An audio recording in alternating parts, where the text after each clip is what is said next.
Salut tout le monde, c'est Max LFCB, le débrief de Club Bruges contre Atlético Madrid, c'est maintenant. Ok les mecs, c'est très chaud les gars, c'est très très chaud ce qui se passe. On est dans les 16e allées de la Ligue des Champions, dans les barrages. Et voilà, on a eu ce Club Bruges Atlético Madrid 3-3, un peu comme Club Bruges Barça 3-3 aussi. Et ce match-là était en pétard, ce match-là il était très chaud. Et autant le match commence, et je dis vraiment, franchement l'Atlético c'est fort. Je me devais de les regarder puisque voilà, ils viennent de nous botter. Et donc voilà, je voulais me rassurer quelque part, me dire voilà, non, l'Atlético c'est très fort, ils nous ont botté, mais en vrai, ils vont aller loin en LDC, ils méritent, nanani nanana. Mais là, ce qui s'est passé montre, c'est pas déméritant pour Bruges, qui aussi est à respecter, mais voilà, ça montre que l'Atlético finalement, c'est pas l'équipe que je pensais aussi forte que ça, tu vois, et ils ont tous leurs titulaires aujourd'hui. Alors l'Atlético s'est fait casser la gueule le week-end dernier, parce que justement, ils choisissent leur match, ils ont bien raison, on ne peut pas jouer toutes les compétitions, et puis en régularité, ils sont pas si bons que ça, dû à leur style de jeu qui consomme trop d'énergie. En Liga, ils ont 15 points d'écart avec le Barça et le Real. Ça m'a l'air fichu. On est en février, on est en mars bientôt. Ça m'a l'air fichu, ils le savent aussi. Et voilà donc et le Real Madrid va se concentrer sur la Liga parce qu'ils ne sont plus en Coupe du Roi, parce qu'ils ont perdu la Super Coupe et parce qu'en Ligue des Champions ils n'iront pas loin. Le Barça va aussi se concentrer sur le championnat parce que en Ligue des Champions ça va être chaud et parce que aussi voilà ils sont en Coupe du Roi mais ils sont là, ils ont pris 4-0 donc il y a possibilité qu'ils perdent vite. Donc c'est totalement l'opération de Simeone de se dire là, la Liga est à sacrifier pour prendre au moins la Copa del Rey et voir ce qu'on peut faire en Ligue des Champions. Puisque les deux autres, dans tous les cas, vont sortir assez vite de Ligue des Champions et venir se concentrer sur le championnat. Donc, donnons tout pour la Copa del Rey, puisque l'un est déjà éliminé et que l'autre est très mal en point actuellement. Mais, ce qui s'est passé aujourd'hui, ça montre des choses bizarres. Ça montre déjà, premièrement, que l'Atlético, c'est une équipe remontable. Donc pour tous ceux qui me disent il y a 4-0, c'est mort, c'est totalement pas mort du tout. Pour peu que certains joueurs clés reviennent, Pedri, Rafinha reviennent, ça peut tout changer. 4, ça va être beaucoup, mais de toute façon, on n'est pas là pour parler de ça. Mais ça montre en tout cas aujourd'hui que l'Atlético, dans un même match où ils sont là, ils étaient devant, et 2-0, ils sortent avec 2-0 à la mi-temps, ils sont totalement remontables. Surtout que l'Atlético a bénéficié, entre guillemets, mais c'est grâce aussi à leur pressing, de buts, surtout le troisième but est offert, et de beaucoup d'offrandes défensives dues à des erreurs de la défense de Bruges. Dues à des erreurs de la défense de Bruges. Bruges, ils se sont beaucoup troués en défense. Il y a beaucoup de passes qui sont mauvaises, qui retournent plein axe, qui sont ultra dangereuses et qui bénéficient à l'Atlético. Et l'Atlético, c'est vraiment se nourrir de ces passes-là et en faire du bien. Mais on va quand même revenir sur la première mi-temps, très classe de l'Atlético, très sérieuse. Ici, déjà, on est dans un match d'hommes, il faut le dire. On est dans un match intensif d'hommes. Ça se pousse, ça se piétine, ça se bouscule. Et c'est chaud. Et c'est chaud, il n'y aura rien pour rien. Et j'ai l'impression vraiment que l'Atlético a su rencontrer une équipe voilà, aujourd'hui qui lui ressemble un peu dans la possession, dans le style de jeu. C'est-à-dire que nous aussi, on propose du très beau jeu en passe collectif. Ce n'est pas des individualités qui viennent s'exprimer, mais c'est vraiment un collectif. Nous aussi, on contre-attaque fort. Et nous aussi, on est musclé sur le pressing et dans tous les contacts. Dès qu'il faut jouer, on est là aussi. Donc, l'Atlético vraiment a rencontré son semblable belge. J'ai l'impression, voilà. Aujourd'hui, moi, c'était mon impression. C'est eux, ils ont l'habitude de faire des choses. Ils ont subi la même chose aujourd'hui. Et donc, voilà, c'est pour ça que ce match-là, il était intéressant. Mais l'Atlético, première mi-temps, domine. Alors, ils vont avoir un penalty assez vite. Voilà, l'Atlético, vous les connaissez, c'est des mecs, s'ils ne marquent pas avant 10 minutes, le club brûle. Donc, ils sont toujours très pressés de marquer avant les 10 minutes. Ils vont avoir un penalty mérité. Il y a eu une main, voilà, c'est mal joué de la part du défenseur. C'est du milieu, je ne sais plus c'est qui met la main, milieu de Bruges. Et Alvarez va transformer ça. Il a tiré tellement fort, la cage elle s'est un peu levée. Donc, il a tiré fort. Petit filet, je me demande des fois, t'es gardien, tu dois arrêter des pénaltys. Je comprends pas comment t'arrêtes un pénalty tiré comme ça. Du coup, but, 8e minute de jeu. Voilà, tôt dans la rencontre. La rencontre va se passer. Bruges va avoir plus la balle que l'Atlético, c'est ça qui m'a surpris. Mais comme l'ont dit les commentateurs, Bruges n'a eu aucun réalisme. C'est-à-dire qu'en première mi-temps, Bruges a autant d'occasions que l'ATM. Bruges a autant d'occasions que l'ATM. Mais Bruges est plus friable. Je pense même que Bruges a plus d'occasions que l'ATM aujourd'hui. Bruges a plus d'occasions que l'ATM. Sauf que l'ATM, c'est une équipe d'expérience. C'est une équipe, comme ils l'ont dit les commentateurs, je trouve que c'est très important, et c'est à souligner, c'est une équipe qui, à partir de peu, te crée un but. De peu. Il y a ça pue un peu la merde. Puis je te mets une passe où tu es encore plus dans la merde, mais je te remets un truc où, vas-y, on va obtenir un corner. De ce corner-là, il va y avoir but.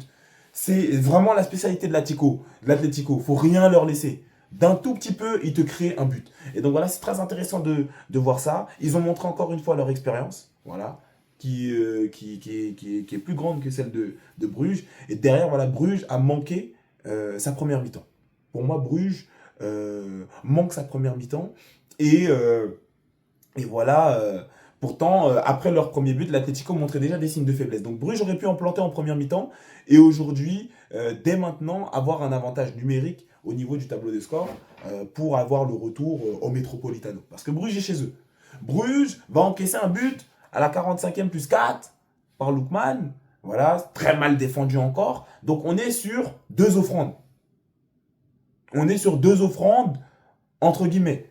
On est sur deux offrandes ici. Lookman qui s'est très mal défendu, le gars est derrière lui, ça n'existe pas. Le gardien qui est sorti puis qui est revenu, il y a beaucoup de bizarreries, tu vois. Manque d'expérience ou manque de niveau, tout simplement, tu vois.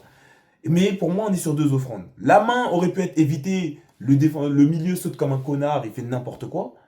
Le but de Lookman aussi aurait pu être évité en étant juste correct. Donc là, on est sur un Atlético qui fait de l'Atlético, qui part quand même chercher avec la dalle ces deux erreurs-là, tu vois. Mais c'est quand même deux erreurs. Ce n'est pas deux buts produits par l'ATM pour moi. Et donc là, on se retrouve à 2-0 à la mi-temps.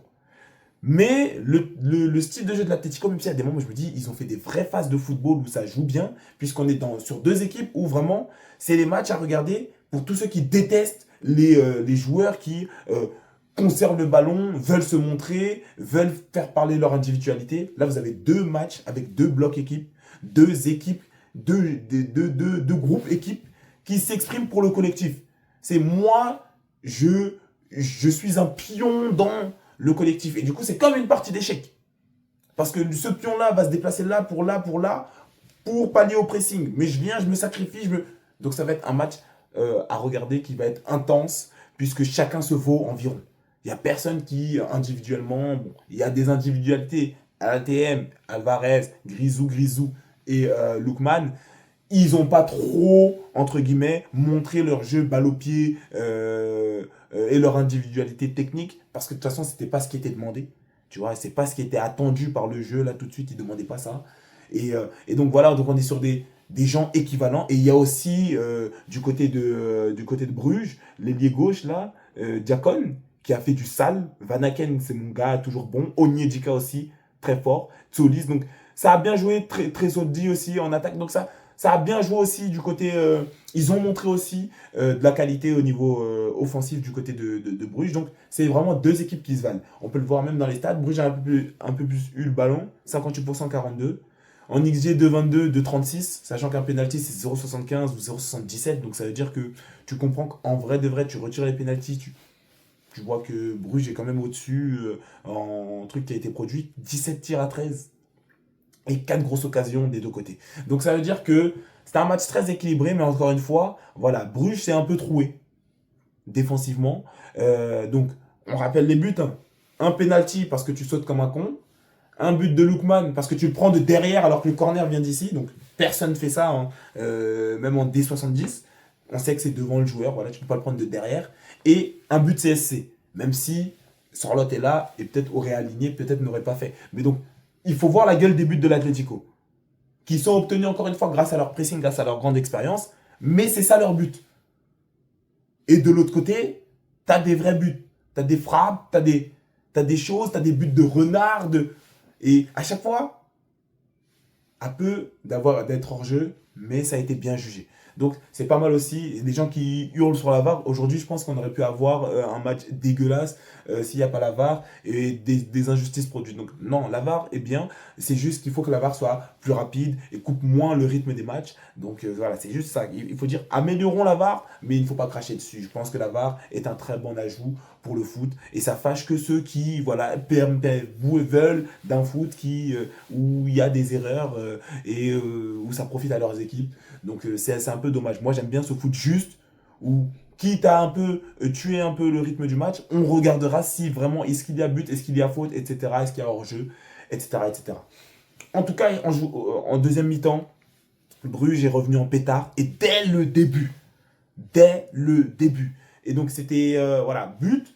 Le premier but c'est qui? C'est Onyedika, voilà. Le deuxième, Tresoldi, donc 2 buts en 5 minutes.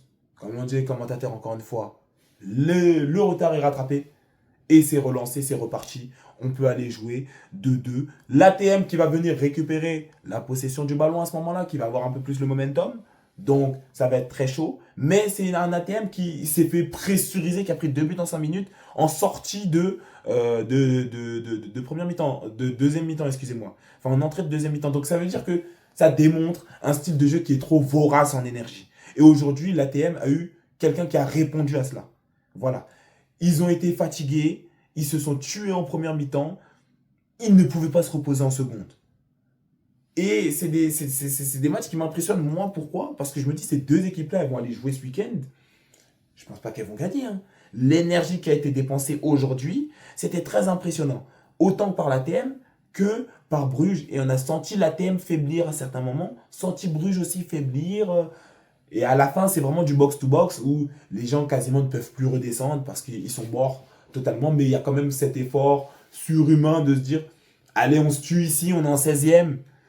On va aller se tuer ensuite la semaine prochaine. Et voilà, soit on est passé, on se reposera après. Tout simplement, on se reposera après. Et donc voilà, c'est très intéressant. L'ATM qui va venir pressuriser comme il se doit. C'est à ce moment-là aussi que Bruges va faire beaucoup d'erreurs. Même le commentateur va dire. Et je vous assure que Bruges, et je vous préviens maintenant, mais Bruges sera sanctionné par ses erreurs. Juste après, action d'après, Bruges va prendre un but. Donc finalement, il a eu raison. Bruges a pris son but tranquillement. Et derrière, maintenant, Bruges va venir directement après le but. Ils ont supporté leur défenseur qui a fait marquer ce but, voilà, tranquillement. Ils sont directement rentrés, j'étais choqué. Ils pouvaient marquer directement après le but. Hein. Ils ont eu une occasion. Le pote n'a pas trop porté, voilà, n'a pas porté, tu vois. Il a donné le ballon, mais s'il met son feu, attention. Voilà. Et en plus, j'ai le seum pour Bruges parce que le but que l'Atlético, le troisième but, voilà, enfin, but CSC, tu vois, qui a été mis, c'est à la suite d'une excellente parade du gardien. Donc voilà, il vient sauver, tu vois, on se dit, mais voilà, il y a eu trop de lacunes défensives et donc ça devait arriver forcément. Et voilà, tout simplement Bruges qui va venir marquer le troisième but en s'arrachant et avoir toute la domination et la possession jusqu'à la fin du match, à tel point où on leur a dit, voilà, non, perdez du temps. C'est dommage, le mec qui est rentré à droite là, il n'a pas ramené assez de qualité pour moi. Il n'a pas ramené à cette qualité, il n'était pas au niveau du match, du tout. Il fait des centres, ils vont en haut, ils sont permis d'être sauvés. Non, il devait un peu plus. Tout le monde se tue, tout le monde s'est tué. 90 minutes, intensive. Toi, t'arrives, tu devais m'amener mieux. Il m'a un peu déçu. Le Tismé là qui est rentré et tout, il m'a un peu déçu. Et voilà, pour peu qu'il joue mieux, Bruges peut s'en sortir avec un 4-3. Mais en tout cas, voilà, ça sera intéressant d'aller voir ce match retour. Moi, je me suis dit, voilà, comme à la suite de la défaite du Barça, voilà, 4-0 contre l'ATM, je me suis dit, forcément, on va quand même respecter leur match. On va aller regarder. Bruges est aussi intéressant. Et voilà, Bruges en train de montrer que Bruges peut aller en 8e, les gars. L'ATM peut sortir totalement dès la semaine prochaine. C'est quelque chose que j'aurais pas vu du tout. C'est quelque chose que j'aurais pas vu du tout. Et Bruges est à considérer. Bruges est à considérer, mais ça sera intéressant de voir qui va sortir. C'est au Metropolitano pour le retour et on verra bien. En tout cas, les gars, c'est tout pour ce débrief. Si vous avez kiffé, n'hésitez pas. Tu likes, tu partages, tu commentes, tu t'abonnes. Lien de mon TikTok en description si vous voulez donner la force là-bas. Prenez soin de vous et des vôtres. Et à plus pour la prochaine vidéo.